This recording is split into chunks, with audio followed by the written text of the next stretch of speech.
How's it going, guys? Medium difficulty question, cardio, phys/farm for step one. A 24-year-old man, he undergoes a research study where he receives a norepinephrine infusion at the time point of this arrow here. And you can see he has a transient decrease in coronary blood flow, followed by a rapid increase in coronary blood flow. And the question's asking what's responsible for the increase. Now, firstly, a high-yield physio point you need to know is that the coronary arteries fill during diastole, not systole. So the slower your heart rate, the greater the fraction of the cardiac cycle that will be spent in diastole. So norepinephrine is going to increase chronotropy, inotropy. Heart rate will be higher. We have fractionally less time spent in diastole, which could explain why we have this transient decrease in coronary blood flow here.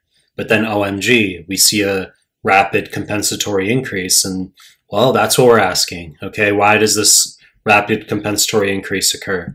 So before I even get into the answers, some of you are going to be confused. I'll explain why coronary blood flow increases during diastole. It's because when the aortic valve is shut, which is diastole, you're going to have aortic sinuses at the base of the aortic root that will fill.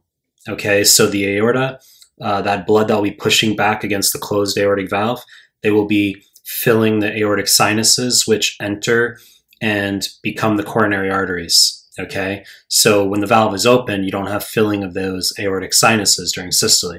So let's just hop through. Choice A, adenosine, correct answer. I've made clips on this. I've talked about this in my cardio PDF, which you'll find that adenosine is the major autoregulator of coronary blood flow. So this will cause vasodilation. So despite the transient decrease in blood flow from norepinephrine, that we have greater fraction of the cardiac cycle in systole occurring, oh my God, we have increase in blood flow because adenosine is going to come in, be a vasodilator.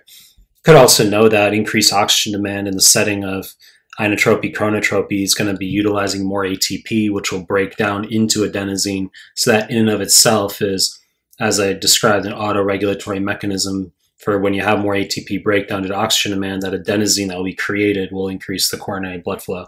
And you also need to know adenosine is responsible for cardiac pain, such as during angina pectoris/MI. Let's just hop to the others. I'll just give you some quick high yield points. Angiotensin 2, round fucking answer. You need to know this is a potent vasodilator on arterioles. Okay, so when you have increase in renin-angiotensin-aldosterone system, increase afterload in the left ventricle, this is because of angiotensin 2, and also the physiology in the kidney, that it constricts the efferent arterioles leaving the kidney. Wrong fucking answer. Choice C, epinephrine, wrong fucking answer. So this will stimulate inotropy, chronotropy as well in comparison to norepinephrine. So they do the same thing, except when I would say, even though we have a pass-fail step one point I could make is that epinephrine is going to agonize all the receptors, alpha-1, alpha-2, beta-1, beta-2. Okay, those four. Obviously there's more, but we're talking simplicity right now. Norepinephrine is not going to agonize beta-2. Okay, that's the difference between the two that I want you to memorize, that norepinephrine will agonize all four, alpha-1, alpha-2, beta-1, beta-2. Norepinephrine only alpha-1, alpha-2, beta-1, not beta-2. Okay, it's a lengthy discussion. For example, if a patient has septic shock, then after giving IV saline, we can give norepinephrine. It's a classic treatment. Alpha-1 will constrict peripheral arterioles, help increase blood pressure and increase peripheral vascular resistance. Beta-2 is a systemic vasodilator. So we have alpha-1 effect without the beta-2 effect. That's ideal in the setting of septic shock. It's why we don't give epinephrine in the setting of septic shock. We want minimal beta-2. But epinephrine can be given in anaphylactic shock because we want that beta-2 to open the bronchioles. Epinephrine, wrong fucking answer. Choice D, histamine, wrong fucking answer. So don't really know what to tell you, just a generic vasodilator. You could be aware that mast cells, basophils, will degranulate, release histamine. And histamine is known as an autocoid, AUTOCOID. So nedochromial, chromalin sodium mast cell stabilizers that can be used for asthma. There's an NBME question floating around where they say, which of the following pharmacologic agents decreases the release of intracellular autocoid? Very obscure. Okay, and the answer is chromalin sodium. So autocoids are chemical mediators that act locally, such as histamine, prostaglandin. Choice D, wrong fucking answer.